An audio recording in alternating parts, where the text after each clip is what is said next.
বছরে প্রভুপাদ একটা লিস্ট দিয়েছেন। তো ওই মহারাজ, আমি নাম ভুলে গেছি, উনি বলছিলেন যে তোমরা যারা ইসকনের ভক্তরা তারা এই 50 বছরে প্রভুপাদ যা টার্গেট দিয়েছে তোমরা তার বেশি করে ফেলছো। ঠিক আছে, অনেক বেশি ভক্ত প্রভুপাদ বলছে যা তার চেয়ে তোমরা বেশি ভক্ত নিয়ে আসছো। স্টপ প্রিচিং, দয়া করে আর প্রচার করার দরকার নেই। এখন যেটা করতে হবে সেটা হচ্ছে বয়েলিং দ্য মিল্ক বা দুধ জ্বালাও প্রজেক্ট। দুধ জ্বালাও মানে কি? শিলা সনাতন গোস্বামী পাদ, আমি ভুলে গেছি, অথবা জীব গোস্বামী, ভুলে গেছি, ভাগবতের টিকায় লিখেছেন পায়েস কি করে রান্না করতে হয়। পায়েস আবার জানি না, একবার আমি ওই ভয়েসে আমার সাথে একজন প্রভু এসেছেন, আমাদের প্রফুল্ল বিপিন বিহারী প্রভু, প্রযুক্তি ইউনিভার্সিটির স্টুডেন্ট, শেষ দিকে আছে। তো প্রভু যে ভয়েসে থাকে বা স্টুডেন্টরা যেখানে থাকেন, তো ওখানে আমাদের একজন স্টুডেন্ট ছিল, আমি নাম বলছি না, ঠিক আছে। তা আমি একবার গিয়েছিলাম সেই ছাত্রদের ওখানে, মাঝে মধ্যে আমরা রাত কাটাতাম আগে। তো সেই একটা ছেলে রান্না করেছিল ঢেঁড়সের পায়েস। জানি না, আমি নিশ্চিত রামগঞ্জে কেউ খেয়েছে কিনা, অবশ্যই না, আমার ধারণা, ঠিক আছে। তো সেই ঢেঁড়সের পায়েস খেয়ে আমি আসল পায়েসের কথা ভুলে গেছি, মানে আমার কান্নায় চলে আসছিল। বলার বিষয়টা এই, আমরা ভবিষ্যতে বিভিন্ন টাইপের পায়েস রান্না করতে পারি, তাই সম্ভবত সনাতন গোস্বামী আমার যতটা স্মৃতিতে কাজ করছে, অথবা জীব গোস্বামী হবে, লিখেছেন কি করে পায়েস রান্না করতে হয়, ঠিক আছে, লিখে গিয়েছেন টিকায় ভাগবতে। তো সেখানে বলা হয়েছে দুধ অল্প জালে দীর্ঘ সময় জ্বালাতে হবে, রাইট? টিপ টিপ টিপ মানে পুড়ে না যায় আর কি, হ্যাঁ, একটা আইতে, লো কি বলে ফ্লেমে আস্তে আস্তে করে দীর্ঘক্ষণ জ্বালাতে হবে। আসলে টেস্ট দুধের বাড়বে না কমবে? হ্যাঁ, কতটা বাড়বে? একেবারে আমি আর বলতে চাই না, নটবর প্রভু ক্ষীরের আয়োজন করছে, ঠিক আছে। তো বলার বিষয়টা হচ্ছে, আমরা যারা ইসকনে এসেছি এই আধ্যাত্মিক জীবনে, আমরা মনে করছি শুরুতে, আমরা যখন নামহট্টের শুরুতে আসি, ঢুকছি কেবল কয়েকদিন হয়ে গেছে, মনে হয় আমি একাই পতিত আর সবাই বৈষ্ণব, ঠিক আছে। তারপর যখন কিছুদিন যায়, একটু নাচলাম, একটু খেলাম, তা মনে হয় আমিও খারাপ না, আমিও ভালো, ওনারাও ভালো। তারপর যখন আরো বয়স হয়ে যায়, তখন মনে হয় আমার ছাড়া আর একজনকেও ভালো দেখাচ্ছে না, ঠিক আছে। আসলে কারণটা হচ্ছে আমাদের কাল্টিভেশন হচ্ছে না, আমাদের চর্চা হচ্ছে না। এবং আসলে কি হয়, মনে করুন নামহট্টে কৃষ্ণ হচ্ছে সর্বাকর্ষক। তো আমরা যদি এই ভক্তি জীবনের শোভন কীর্তন আমরা যুক্ত হই, আমাদের ভক্তির টেস্ট আরো বাড়বে, আমাদের মধ্যে প্রীতি বাড়বে। এখন প্রীতি বাড়ছে না কেন? মনে করুন নামহট্টে ওই মাতাজি বলছে আমার ছেলেটা এবার গোল্ডেন A+ পাইয়েছে, ঠিক আছে, বলে দিয়েছে। পাশের আর এক মাতাজি আছে, আমি কম কিসে, আমার মেয়েটা এবার জাপানে গিয়েছে স্কলারশিপ নিয়ে, ঠিক আছে। তার মানে আসলে কৃষ্ণ তো সর্বাকর্ষক, কৃষ্ণকে কেন্দ্র করে আমাদের প্রীতি বাড়বে না কমবে? হ্যাঁ, কিন্তু অনেক ক্ষেত্রে সেটা হয় না কেন? তার মানে আমাদের সেন্টারে কৃষ্ণ আর নেই, তাই না? আমাদের সেন্টারে আমি আছে, যার ফলে তার একটা ইগো আছে, আমার একটা ইগো আছে, এবার লাগাও, ঠিক আছে। এই জন্য শ্রীমদ্ ভাগবতে পরীক্ষিত মহারাজ তিনি যখন সুখদেব গোস্বামীর কাছ থেকে ভাগবত শুনছেন, আপনারা জানেন 7 দিন 7 রাত্র ধরে যে ভাগবত কথা, পরীক্ষিত মহারাজ ভাবছেন যে সুখদেব গোস্বামী যেন এই ভক্তি কথা বন্ধ না করে দেয়, এটা আমাকে শুনতে হবে। তো একটু পর পর পরীক্ষিত মহারাজ সুখদেব গোস্বামীকে খুব উৎসাহ দিচ্ছেন। আসলে বলা কঠিন না শোনাটা কঠিন? দুইটাই কঠিন। যদি আমরা আন্তরিকভাবে শুনি, সহজ না কঠিন? ঐকান্তিকভাবে শুনতে চাই।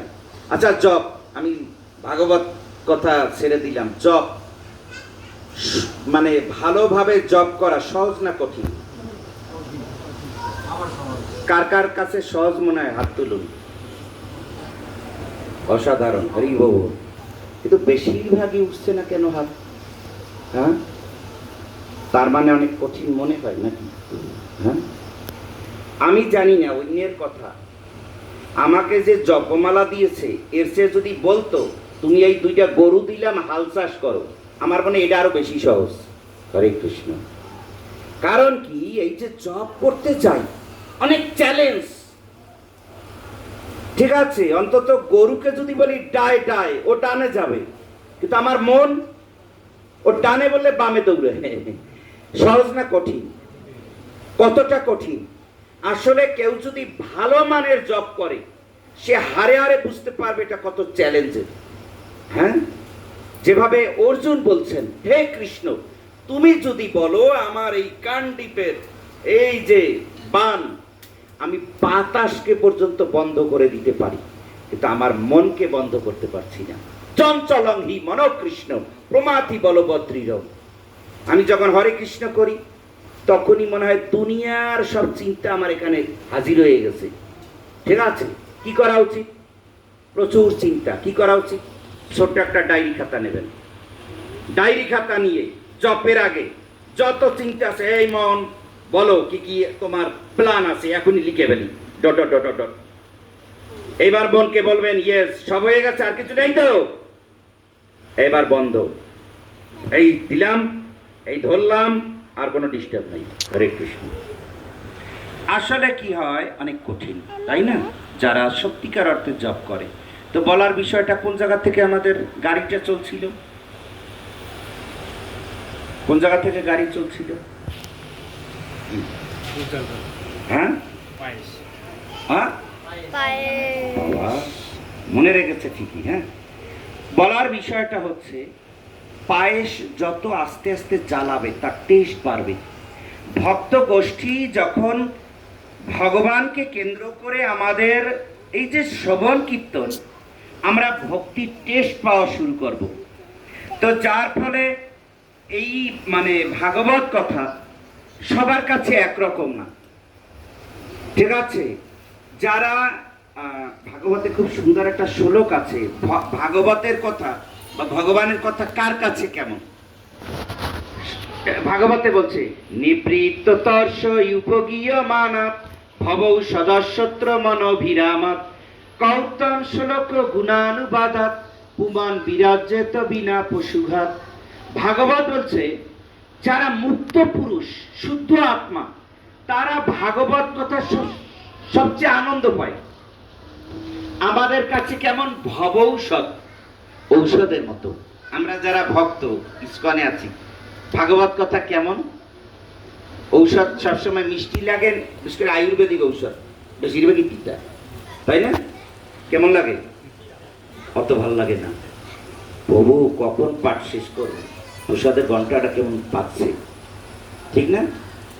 আসলে পরীক্ষিত মহারাজ বলছেন, নৈষা অতি দুঃসহ সূক্ষ্মম ত্যক্ত দম পিবাদ হতে পিবন্তম তৎ মুখাম ভোজম চ্যুতম হরি কথামৃতম। পরীক্ষিত মহারাজ ভাবছেন, এই সুখদেব গোস্বামী যদি ভগবানের কথা বন্ধ করে দেয়, তাই একটু পর পর তাকে উৎসাহ দিচ্ছেন, বলুন। আপনি ভাববেন না যে ক্ষুধা তৃষ্ণায় আমি খুব মনে হয় আপনার কথা শোনার জন্য তৈরি না, এরকম ভাববেন না। আজকে চলবে, আমি কোনোভাবে ক্ষুধা তৃষ্ণা দ্বারা প্রভাবিত নই। আমার অবস্থা কি?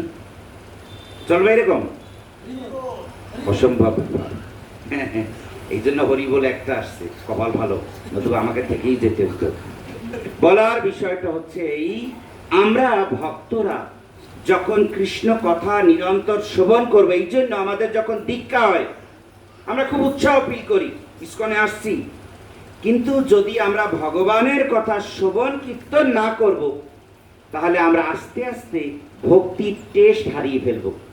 তো কয়েকদিন পরে মনে হবে অনেক হয়েছে, ভগবানের কথা এখানে চলতে থাকবে, আমরা হয়তো বাইরে ঘুরতে থাকবো, কি তাই না? কেন আমরা টেস্ট পাই না ভগবানের কথায়, তাই না? তো যার ফলে আমরা আস্তে আস্তে করে হারিয়ে এরপর শুরু করবো। ওই যে মনে আছে ওই ছেলেটার কথা, লাস্টের অবস্থাটা কি? আমি ভালো আর সব, তখন দোষ ধরা শুরু করবে। ও ও ও ও কি হচ্ছে? হ্যাঁ, আসলে সত্যিকার অর্থে আমরা কেউ পারফেক্ট না।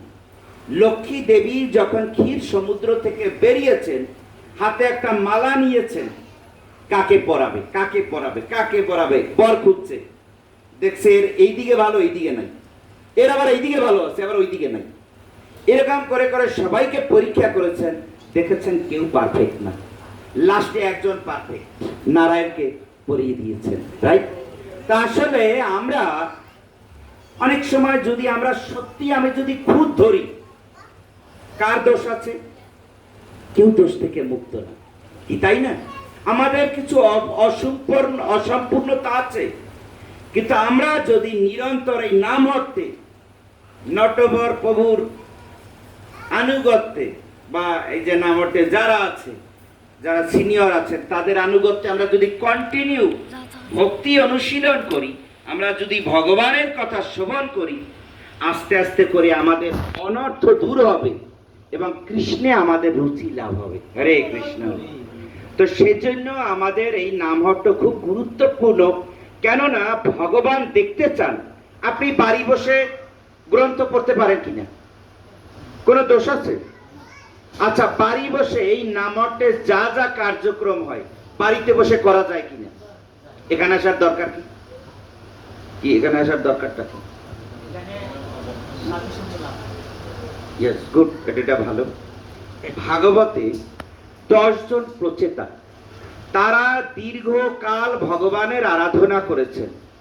ভগবান আবির্ভূত হয়ে যখন প্রচেতাদের সামনে দাঁড়িয়েছেন, প্রচেতাকে বলছেন, আপনার সঙ্গে বলতে পারেন, বরম বৃণীদ্ধম ভদ্রম ইয়ম মে নৃপনন্দনঃ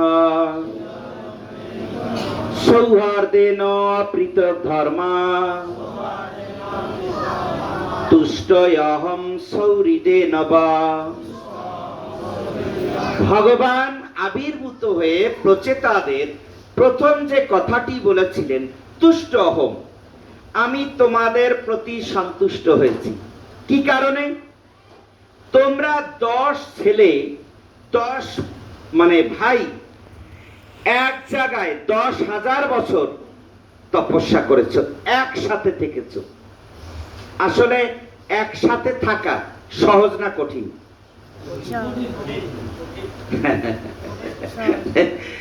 আসলে বর্তমান যুগে যৌথ পরিবার পাওয়াটা খুব কঠিন আছে। আমার জীবনে আমি একটা যৌথ পরিবার দেখেছিলাম বাংলাদেশে, যারা ছিল সম্ভবত 80 জন থেকে 82 জন সদস্য একই পরিবারের। তাদের পাত্রটা, রান্নার পাত্রটা বুঝতে পারছেন কত বড়? কত বড় আমি আর বলছি না। হ্যাঁ, এটা পটুয়াখালী জেলায়, সম্ভবত গলাচিপা অথবা এই ধরনের একটা জায়গা, ঠিক আছে? হয়তো 20-25 বছর আগের কথা বলছি, ঠিক আছে? তার মানে এখন পরিবারগুলো আস্তে আস্তে ভেঙে যাচ্ছে। শুধু তাই না, এখন একটা পুরুষ আর তার ওয়াইফ বাকি, তাদেরও একসাথে থাকা কঠিন হয়ে দাঁড়িয়েছে। কি কঠিন, কি কঠিন নয়? হ্যাঁ, অনেকে আমি দেখি, অনেক প্রভু মাতাজিরা আমাদের ইস্কনেও, তারা ফেসবুকে, এখন আমি ফেসবুক অনেক দিনে, অনেক বছরই দেখা হয় না, ফেসবুকে পোস্ট দেয়, 1 বছর হলো বলতে না বলতে, আমাদের জন্য আশীর্বাদ করবেন, সামনের দিনগুলো যেন ভালো চলে। আসলে এই যে একটা পোস্ট দিয়েছে, এর মধ্যে আমি শিওর বুঝতে পারি এর মধ্যে একটা গরম নিঃশ্বাস আছে। কিরকম জানেন তো? বলতে বলতে 1 বছর কাটালাম। কি হ্যাঁ? কারণ হচ্ছে পাশের ঘরে ওনার স্ত্রী, স্বামী এই ঘরে, বুঝে গেল বাবু? 2 রুম, এই রুমের স্বামী, পাশের রুমে ওনার স্ত্রী। স্বামী মোবাইলে মেসেজ লিখতেছে, আমার জন্য শার্টটা নিয়ে আসো। কোনো কথা নেই কিন্তু, সব মেসেজ আদান প্রদান। বুঝে গেল? এ আমার শার্টটা নিয়ে এসে ইমেল পাঠাইছে। বুঝে গেল? এবার ভাবুন, আসলে আস্তে আস্তে করে আমরা আলাদা হয়ে যাচ্ছি। এই কারণে আপনি দেখবেন শ্রীমদ্ ভাগবতে, যেখানে আর মাত্র 2-3 মিনিট, হ্যাঁ, ভাগবতে সুদামা, ভগবান শ্রীকৃষ্ণের অন্তরঙ্গ সখা সুদামা, যখন সুদামা এবং কৃষ্ণ তারা তার গুরুকুলে ছিল, সন্দীপনী মুনির আশ্রমে। আমার সৌভাগ্য হয়েছিল সেই সন্দীপনী মুনির আশ্রম দর্শনের। এমনকি সুদামা এবং কৃষ্ণ তারা, মনে আছে, একটা ঝড়ের রাত দিনে তারা কাঠ কুড়াতে গিয়েছিল গুরুদেবের জন্য। সেই 2টা কাঠ, মানে কাঠের আটি, মানে সুদামার একটা, কৃষ্ণের একটা আটি এখনো আছে। ঠিক আছে, আমরা দর্শন করেছিলাম। এটা মধ্যপ্রদেশ উজ্জয়িনীতে আছে, একেবারে গভীর বনে। সেই কাঠের আটি, সেই যে সুদামা এবং কৃষ্ণ কুড়িয়েছিল, সেই আটি এখনো আছে। ঠিক আছে, যাই হোক, আমি ওইদিকে যাব না। সুদামা এবং কৃষ্ণ তারা দেখেছেন ওই জায়গায় কিরকম দাঁড়িয়েছিল। একটা হচ্ছে এক হাতে আটি, মানে কাঠ কুড়ানো আছে এক হাতে, আর এক হাতে হাত ধরা। ঠিক আছে, তা আমরা যদি গুরুদেবের মিশন বা ইসকনের যে মিশন, আমরা যদি সামনে এগিয়ে নিয়ে যেতে চাই, আমাদের পরস্পরের হাত ধরাটা খুব গুরুত্বপূর্ণ। তার ফলে আমাদের যেটা দরকার, এই যে নাম হট্টে আমরা আসছি, ঘরে আমরা করতে পারি কি না, কিন্তু নাম হট্টে করলে কৃষ্ণ যখন তাকিয়ে দেখবে সবাই এসছে। আচ্ছা, একবার ভাবুন তো, একজন পিতা, মাছের মধ্যেও দেখা যায় একটা, মানে মাছ তার মুখ থেকে বাচ্চাগুলো ছেড়ে দিয়েছে, ছোট ছোট পোনা, দেখেছেন? মা খুব উপভোগ করে, বাচ্চারা কি সুন্দর আটাআটি করছে। আমাদের মায়েরাও কিন্তু উপভোগ করে, রাইট? বাচ্চাটা যখন দৌড়ায়, ঠিক আছে, সে খুব অনুভব করে। আচ্ছা, ভগবান হচ্ছেন পরম পিতা, ঠিক আছে, অহম বীজ প্রদ পিতা, ভগবদ্গীতা কৃষ্ণ বলছে। আচ্ছা, তিনি যখন দেখবেন যে তার সন্তানেরা এক জায়গায় আছে, এক জায়গায় এসে ভগবানের গুণমহিমা কীর্তন করছেন, কতটা খুশি হবেন? এই জন্য বাড়িতে ভক্তি করা আর মন্দিরের বা নামটে ভক্তি করা অনেক পার্থক্য আছে। হরে কৃষ্ণ। বাড়িতে সেবা করা আর মন্দিরে সেবা করা অনেক পার্থক্য আছে। আছে কি আছে না? ভক্তি বিজয় ভাগবত মহারাজ, হিজলিনেস ভক্তি বিজয় ভাগবত মহারাজ অনেক সময় মজা করে বলেন বাড়িতে প্রভুর একটু জ্বর হয়েছে, ঠিক আছে, একটু শরীর গরম গরম লাগে। প্রভু বাড়িতে গিয়ে বলছেন মাতাজিকে, আজকে একটু শরীরটা কেমন কেমন লাগে, একটু রুটি বানাও। মাতাজি রুটি তো বানাইলো, আসলে কার জন্য বানাইলো? হ্যাঁ, কার জন্য বানাইলো? হ্যাঁ, তবু এটা ভক্তি, নো ডাউট, কোনো সন্দেহ নেই, তবু ভক্তি। কেন? কৃষ্ণ বলছে ইয়ৎ করোসি ইয়ৎ সনাসি যজ্জুহসি দদাসি ইয়ৎ ইয়ৎ তপস্যাসি কন্তেয় তৎকুরুস্ব মদর্পণম। তুমি যা খাও আমার একটু দিয়ে খাও, তবু তা ভক্তি। কিন্তু এই ভক্তির মধ্যেও একটু স্বাভাবিক মানের, একটু উচ্চ মানের, আর একটু উচ্চ মানের আছে কি নেই? আচ্ছা, কার্তিক মাসে 1 মালা জপ করলে আমরা যে ফল পাই, এখন জপ করলে কি ওই ফল মিলবে? সময়ের প্রভাব আছে কিনা, স্থানের প্রভাব আছে কিনা? আপনি ধামে জপ করেন আর আপনার বাড়িতে জপ করেন, পার্থক্য আছে কিনা? ধামে হচ্ছে কৃপা অনন্ত। আমরা বাড়িতে বাসন মাজবো, আর নামহট্টে বাসন মাজবো, পার্থক্য আছে কি নেই? শ্রম কিন্তু একই, কিন্তু ফল এক কিনা? ফল এক। আমাদের উচিত এই জন্য গৃহে থাকবে, সেটাও ভক্তি, কিন্তু তথাপি যখনই আমরা সুযোগ পাবো নামহট্টে এসে হাত ধরে নাচতে হবে। এই নাচা হয় না বলে আমাদের এত ঝামেলা, ঠিক আছে? মায়েরা মায়েদের হাত ধরে নাচবে, প্রভুরা প্রভুদের হাত ধরে নাচবে, কীর্তন চলবে, হরে কৃষ্ণ হরে কৃষ্ণ কৃষ্ণ কৃষ্ণ হরে হরে, হরে রাম রাম রাম। আমরা যদি ভগবানের সামনে ভগবানকে কেন্দ্র করে আমরা কীর্তন করি, ভগবানের কথা শ্রবণ করি, আমাদের সমস্যা প্রায় শেষ হয়ে যাবে। একবার ভাবুন, প্রভু আর মাতাজি বাড়িতে একটু ঝগড়া টগড়া করে আসছে নামহট্টে, একবার ভাবুন। এবার নাচতেছে দুইজনে, প্রথমে একটু নাচবে না, একটু থাকবে, তারপর হয়তো নটবর বাবু একটু ঠেলা দিয়েছে বা হাত ধরেছে, তারপর নাচা শুরু করছে। আচ্ছা, নাচার পরে এই দুইজন যখন আবার বাড়িতে যাবে, মানে রওনা দেবে, মনোভাবটা কেমন হইল? বাড়িতে মাথা গরম হইলেই মন্দিরে চলে আসবেন, হরে কৃষ্ণ, ঠিক আছে? এটা আমার কথা না, এটা ছিল জয়পতাকা স্বামী গুরু মহারাজ বলছেন, হরে কৃষ্ণ। আসলে মাথা গরম হবে এটাই স্বাভাবিক, এটা অস্বাভাবিকের কিছু না, কিন্তু ইনস্ট্যান্ট ব্যবস্থা নিতে হবে। কি ব্যবস্থা? ভগবানের সামনে আসবেন, প্রণাম করবেন, একটু নাচবেন, চলে যাবে, হরে কৃষ্ণ, আবার অ্যাজ ইট ইজ। তো যাই হোক, সবাইকে আমি কৃতজ্ঞতা জানাচ্ছি, বিশেষ করে নটবর প্রভুকে, যিনি এত সুন্দরভাবে এই রামগঞ্জে, কত বছর পর আসা হইল আমার? এক যুগ হয়ে গেছে নাকি? হরে কৃষ্ণ। যাক, এক যুগ পরে হলে দেরিতে, একবারে না হচ্ছে দেরিতে হওয়া ভালো নাকি, এটা কথা আছে। তো যাই হোক, আমি সব বৈষ্ণবদের কৃপা আশীর্বাদ প্রার্থনা করছি, আমরা ভালো ভক্ত হব, কেননা গুরুদেবের অনেক আশা আমাদেরকে নিয়ে, আমরা ভালো দৃষ্টান্ত হব। আসলে কৃষ্ণ ভাবনা হচ্ছে জ্বলন্ত সূর্যের মতো, কোন ভক্ত যদি তার সুন্দর গুণাবলীর দ্বারা এত মহিমান্বিত হন, তাকে কেউ দমায় রাখতে পারে না। কি পারে? আচ্ছা, একটা এখানে মনে করেন একটা মোমবাতি জ্বালিয়েছে, আমি একটা বড় হ্যাজাক লাইট বা এরকম বড় একটা লাইট জ্বালিয়েছি, মোমবাতিটা মোমবাতি বোঝা যাবে, আর কি লাইটই বোঝা যাবে। তা আমরা যখন সুন্দরভাবে হাত ধরে আমরা নৃত্য করব, কীর্তন করব, ভগবানের কথা শ্রবণ করব নিরন্তর, এবং নিজের জীবনে আস্তে আস্তে প্রয়োগ করব, আমরা ভক্তির ফল আমরা লাভ করতে পারবো।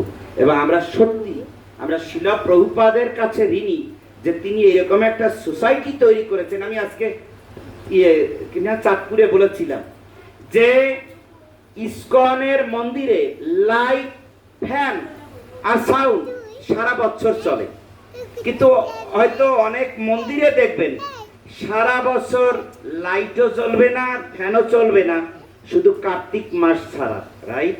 কার্তিক মাস আসবে, সব ধুলা টুলা ঝাড়বে, এই কার্তিক মাস চলে আসছে, ধুলা টুলা ঝাড়ো, ঠিক আছে? তারপরে কেন? কৃষ্ণ শুধু কার্তিক মাসের জন্য না, কৃষ্ণ হচ্ছে নিত্যম ভাগবত সেবায়া, কৃষ্ণ হচ্ছে প্রতি সেকেন্ডের জন্য। তো আমরা শিলা প্রভুপাদের কাছে ঋণী, শিলা গুরু মহারাজের কাছে ঋণী, তিনি এরকম নামহট্ট তৈরি করে বা মন্দির তৈরি করে নিরন্তর কৃষ্ণকে স্মরণ করার তিনি পন্থা দিয়েছেন। শাস্ত্র বলছে, সবাই আমার সঙ্গে বলতে পারেন, এ স্মর্তব্য সতত বিষ্ণু, বিস্মর্তব্য ন জাতুচি, সর্বে বিধি নিষেধাসু, এ তয়রেব কিঙ্করঃ। আপনারা ডাক্তারের প্রেসক্রিপশন দেখবেন, দুইটা অংশ আছে, এক পাশে বিধি আর এক পাশে নিষেধ, আছে কি নেই? কি কি করলে রোগটা ভালো হবে, এই পাশে লেখা, কি কি করলে রোগটা মানে প্রগতি বন্ধ হয়ে যাবে, ভালো হবে না, এই পাশে লেখা আছে। করা যাবে না, করতে হবে, ঠিক? শাস্ত্র বলছে যত শাস্ত্রের নিয়ম, এটাকে যদি একটা নিয়ম করা হয় তাহলে সেটা হবে সবসময় ভগবানকে স্মরণ করো। আর যদি যত নিষেধ আছে সব নিষেধগুলো যদি একটা করা হয়, সেটা হবে বিস্মর্তব্য ন জাতুচি, কখনো কৃষ্ণকে ভুলে যেও না। তার মানে শিলা প্রভুপাদ গুরু মহারাজ এত সুন্দরভাবে নামর্থ করেছেন। আমরা রেগুলার যখন নামর্থে আসবো, শ্রবণ কীর্তন করব, ভগবানের কথা নিজের জীবনে প্রয়োগ করব, নাম জপ করব, গ্রন্থ করব, আমরা আস্তে আস্তে করে আনন্দ অনুভব করব। আসলে আনন্দ বাহিরে আমরা খুঁজছি, আনন্দ কোথায় কোথায়? মজার বিষয়, পিঙ্গলা ভাগবতের অষ্টম স্কন্ধে পিঙ্গলা হতাশ হয়ে গেছে। ওই আসতেছে অতিটা, ঠিক আছে, সে মনে করছে ওই পুরুষটা আসতেছে, আমার টাকা পয়সাও দেবে, শারীরিক সুখও দেবে, ওই জয় জয় জয়, আবার চলে গেছে, হ্যাঁ হইল না, আর একজন, এই করে করে ওই দিন মধ্যরাত্র পর্যন্ত হতাশ হয়ে গেছে, কারো থেকে আর সুখ পাওয়া গেল না। রাত্রে তার স্বীকৃতির বলে তার মানে বুদ্ধি কাজ করেছে। পিঙ্গলা বলছেন, সন্তাম সমীপে রমনাম্রতি প্রদম বিত্ত প্রদম নিত্যম ইমাম বিহায় অকামদম দুঃখ ভয়াদি শোক মোহ প্রদম তুচ্ছ মহম ভজে অজ্ঞা। হ্যাঁ, আমি কি অজ্ঞ? ভগবান সন্তম সমীপে, যেই ভগবান সবকিছু দিতে পারেন, তিনি ধন সম্পদ দিতে পারেন, সব দিতে পারেন, তিনি এখানে আছে, আর তাকে উপেক্ষা করে আমি সবার থেকে সুখী হওয়ার চেষ্টা করছি, আমি এটা মূর্খ। আসলে এই যে বুদ্ধিটা, যে প্রকৃত স্বার্থটা যে ভগবানের ভালোবাসা, এই বুদ্ধিটা তখনই আসে যখন বৈষ্ণবদের করুণা আমরা লাভ করতে পারি। হরে কৃষ্ণ। কারণ কি আপনারা জানেন, এই পিঙ্গলা পতিতা হলেও কোনো একদিন তার কিছু স্বীকৃতি হয়েছিল। কি স্বীকৃতি? দত্তাত্রেয় ঋষি, একজন মহান ঋষি, একজন মহান ভাগবত, ওই রাতের বেলা ওই রাস্তা থেকে যাওয়ার সময় একটু তার আঙিনায় রেস্ট নিয়েছিল। এই কারণে আজকে পতিতা হওয়া সত্ত্বেও এই বৈষ্ণবের করুণায়, তার আশীর্বাদে ভগবত স্মৃতি কাজ করেছে। হরে কৃষ্ণ। তা আমরাও যদি মানে ঠিক কি বলে যথার্থ নাও হই, আমরা যদি এই ভক্ত সঙ্গে নিরন্তর যুক্ত থাকি, কাঁচা আম যেভাবে গাছের সঙ্গে লেগে থাকার ফলে একদিন পরিপক্কতা লাভ করে, তার মিষ্টত্ব প্রাপ্ত হয়, তদ্রূপ আমরাও একসময় ভক্তির আনন্দ অনুভব করতে পারবো যদি আমরা নামহট্টে যুক্ত থাকি। হরে কৃষ্ণ, হরে কৃষ্ণ, হরে কৃষ্ণ, কৃষ্ণ কৃষ্ণ, হরে হরে, হরে রাম। তো যাই হোক, আজকে আমি স্মরণ করছি হিজ গ্রেস মুকুন্দ মৃত্যুঞ্জয় প্রভু, যিনি আসলে এই রামগঞ্জে অনেক সময় দিয়েছেন। প্রভু ভগবত ধাম ফিরে গিয়েছেন, তো আসলে প্রভুর পিছনে পিছনে আমিও আসতাম। ঠিক আছে, এখানে কি মন্দির আছে না, বলদেব মন্দির, রাইট? ওনারা আছে তো না, ভালো আছে তো? তো যাই হোক, তো ওনাদের এখান থেকেই আমাদের আস্তে আস্তে শুরু। ব্রজরাজ প্রভু ছিলেন, নটবর প্রভু তারপরে দায়িত্ব নিয়েছেন, পরম্পরা এবং পরম্পরা প্রাপ্ত। তো যাই হোক, তো আস্তে আস্তে করে এত ভক্ত, তো এইটা ধরে থাকলে আরো ভক্ত বাড়বে।